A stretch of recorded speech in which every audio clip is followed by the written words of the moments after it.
I open every one of these things with "Hey everybody," so let me change it up a little. Hola amigos. That's all I got. It's all the Spanish I speak. So hi, and welcome to part 4. This is going to be how to share your business and or products with somebody. And I'm going to categorize that in two different parts. One of them is simply the answer to the question of what do you do for work? So I'm going to talk very briefly about how do we want to answer that.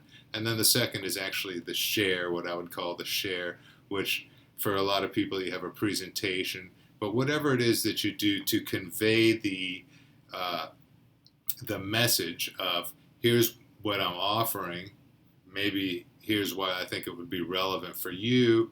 Let me tell you everything there is to know about it so we can find out whether this is something you want to do. That's what I'm calling the share. So let's go to the first part first. Let's say you're having a conversation with somebody. Maybe it's not even a great conversation. Somebody you don't know so well. And they're talking to you for whatever reason you asked them or they volunteered and they're saying, this is what I do for work. And maybe you're going to ask them some questions so that they elaborate on it a little bit. And they go through the whole 9 yards and they finish. And so it's going to be a pretty natural thing at that point where they say, what about you? What do you do for work? What do you do for a living? But let's say that they don't. They don't have to. Because at that point, it's a very natural thing for you to volunteer. It's kind of reciprocating. Well, here's what I do. So, what do you want to convey to them? Two things, I think, that you want to convey when you're talking about here's what I do. Number one, this is the problem that I expertly solve for people or help people solve, which is a beautified way of saying something a little stronger than I sell used cars. You're going to pretty it up a little bit. And you're going to really talk about how you expertly solve whatever problem you solve for people. Clearly you do with your product or your service. And then part two of that is going to be why you're passionate about doing that. Now, we've all talked about having our why. I'm sure you've heard about your why, your WHY. And if you tell me my why is because I want to make more money, that's super surface. It's like an onion, you need to peel away a few layers. What do you want to do with the money? Well, my daughter never completed college because she got married and had babies pretty young, and it's been a lifelong dream to be XYZ, and she needs to finish her college degree, and their money is tight, and I would love to be able to pay for her tuition. Okay, now we're getting somewhere. And blah, blah, blah, blah, blah. All right. If that's a powerful enough emotion, then that is your why. You may need to dig deeper than that. Well, why you're passionate about it is not your why, but typically if you have figured out your why, you also know why you're passionate about whatever it is that you do specifically. Because one why could lead you down two different possible paths. You might be able to achieve the same results that meet the needs of your why doing this or doing that. So in this case, I'm talking about, but why is it that you do this? What is it about this that makes you feel passionate? You need to know the answer to that, and you need to convey that as part of what you do. Here's what I do.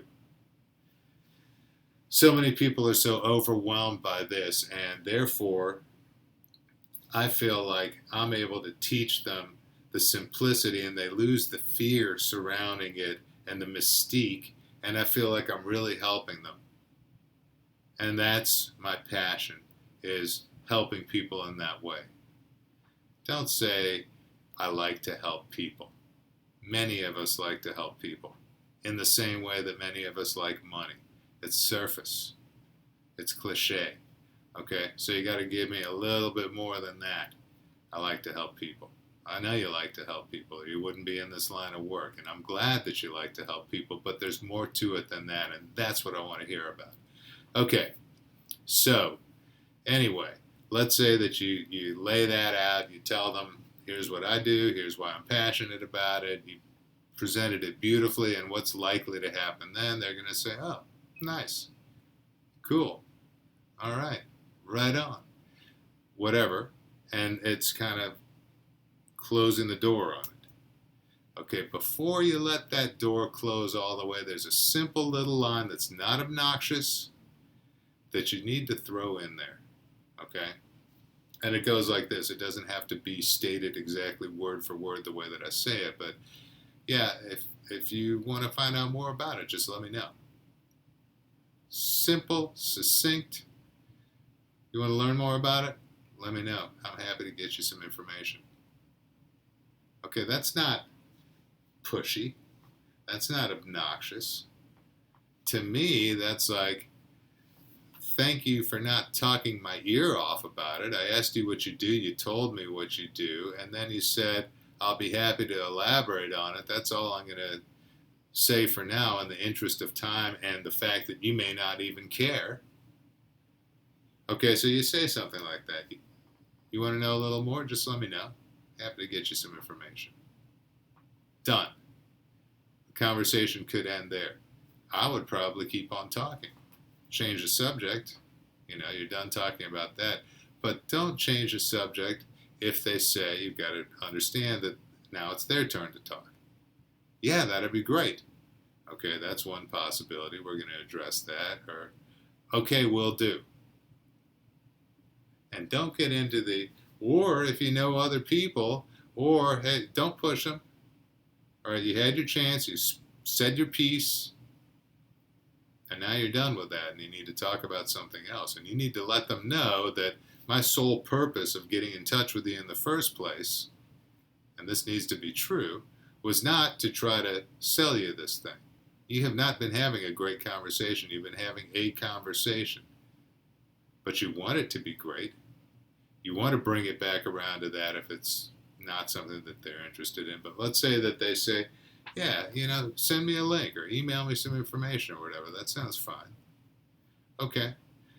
Now, there's another possibility, which is jokes and sarcasm. If you think about the weight loss industry, I don't know if I'm even saying that right, but let's say that you're one of these coaches, I guess they would call them, who help people lose weight through a program that you offer. Okay? It's a delicate approach. You're not going to walk up to someone and say, hey, you look like you could stand to lose 30. All right? That's not going to get you very far. But, with that, you're going to say, if you know somebody who you feel could benefit, I'd be grateful if you'd send them my way. I'd be happy to help them out. I'd be honored. Whatever you want to say.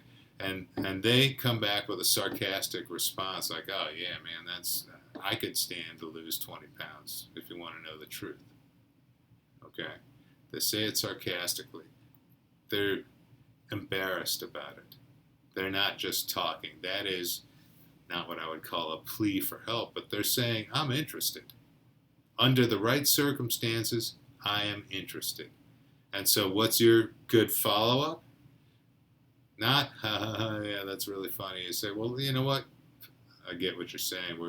We're all there, it seems like. But jokes aside, I'm happy to get on a call or a Zoom with you or a FaceTime, whatever. Ask you a few questions, and I'll show you what I've got. Just tell me when is a good time. Let's get it set up.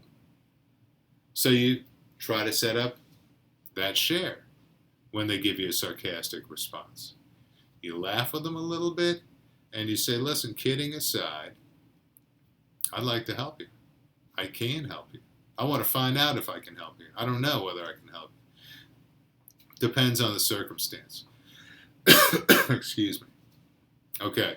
Now, more often than not, they're going to say, send me a link, give me an email, whatever. Shoot me an email. Don't do it.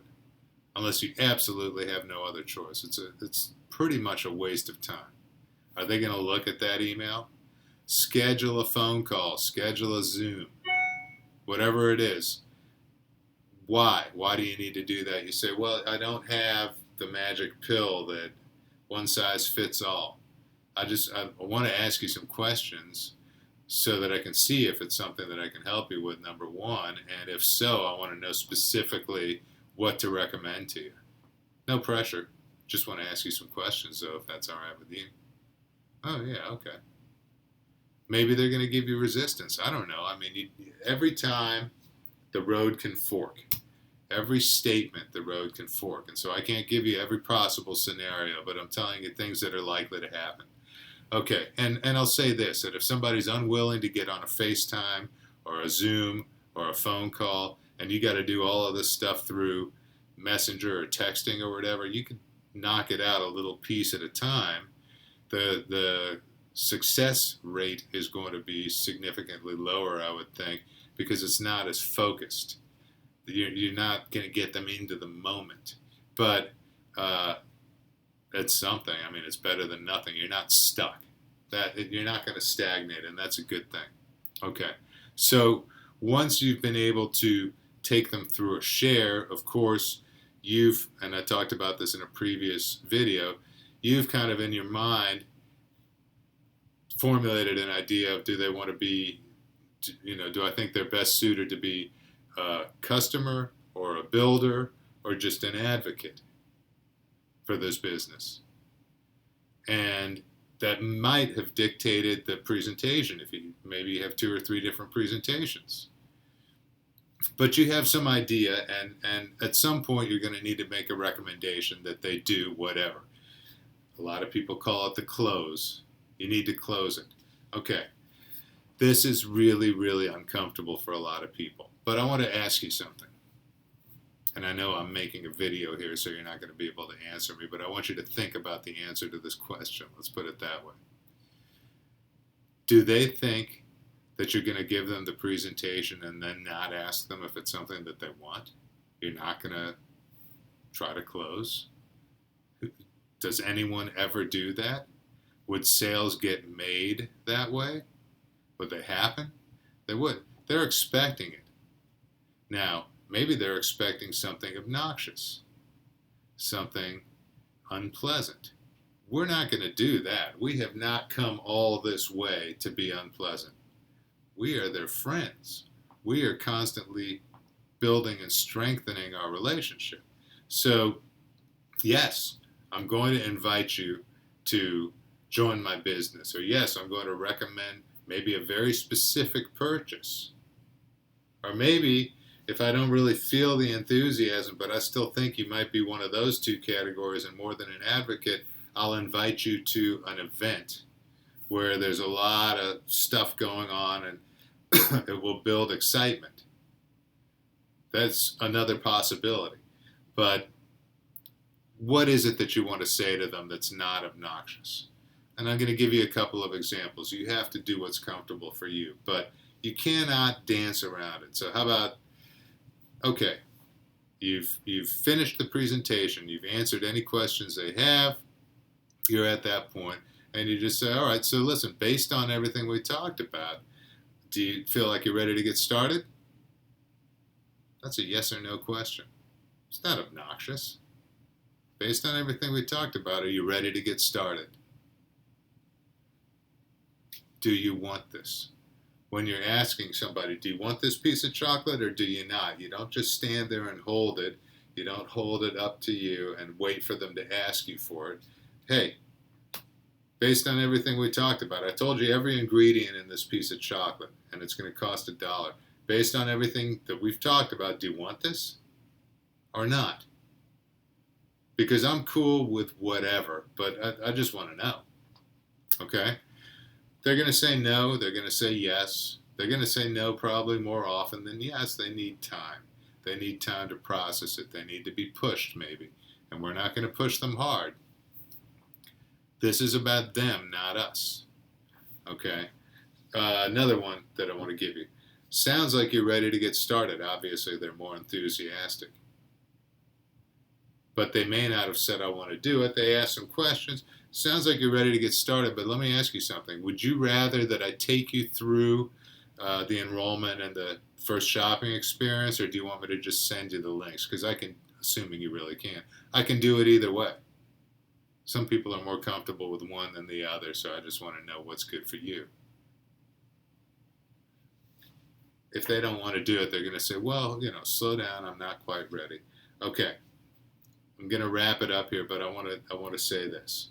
If you get a no, and there's always a good chance you're going to get a no, not a hard no, but I haven't decided. If you don't get a yes, then you are going to follow up like a pro.